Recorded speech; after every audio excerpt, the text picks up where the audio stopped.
For more, I'm joined by our foreign affairs editor, Kethevane Gorjestani. So always great to have you on set. So, Ket, we're talking about 5,000 soldiers.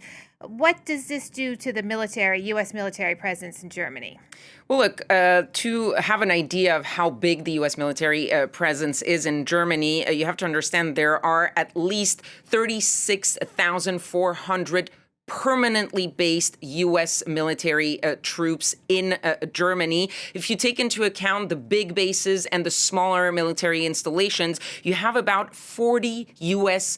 Run military facilities in Germany. If we take a look at the map, you see that most of the major U.S. bases are located in the southern half of Germany, and there are two major air bases. Ramstein is the one that everybody knows. It's the largest U.S. military base outside of the United States. There alone, you have 8,500 Air Force personnel alone. It's a logistics hub for everything from troop deployment, equipment deployment, freight headed to the Middle East, Africa, or elsewhere in Europe. It's also home to NATO's command center for airspace surveillance. It's also a satellite relay station, and it is also a medical hub. That's where often when you have soldiers who are injured somewhere elsewhere, they are flown back to Ramstein before being taken to Landstuhl, which is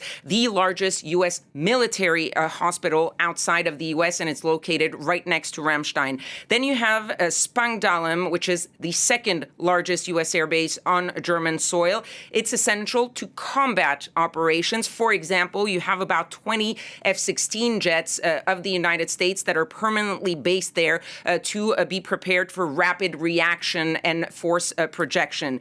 You have Stuttgart, which is a strategic hub for the U.S. military. It's home to the U.S. European Command and the U.S. Africa Command. So they oversee all the operations in those two regions. And you have also two other facilities east of Nuremberg, which are the most important U.S. troop training centers in Europe. Unclear where these 5,000 troops will be pulled out from and where they will be sent to. Will they be sent back to the United States or elsewhere in Europe or elsewhere in the world? Now, as you were explaining, the largest footprint for U.S. troops is in Germany, but it's not the only place that U.S. troops are in Europe.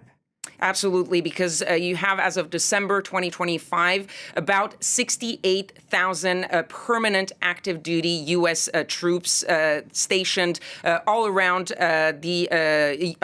Europe, and thousands more on rotational bases. Besides Germany, some of the top countries that host U.S. Soldiers are Italy, 13,000 troops. Army, Navy, Air Force across four main bases. Spain, nearly 4,000, mostly Navy and Air Force near the Strait of Gibraltar in the south of the country. And in the UK, you also have about 10,000 American troops on three bases. There, it's mostly the Air Force. You also have smaller presence in other European countries like Belgium, like Poland, Romania, or even Cyprus.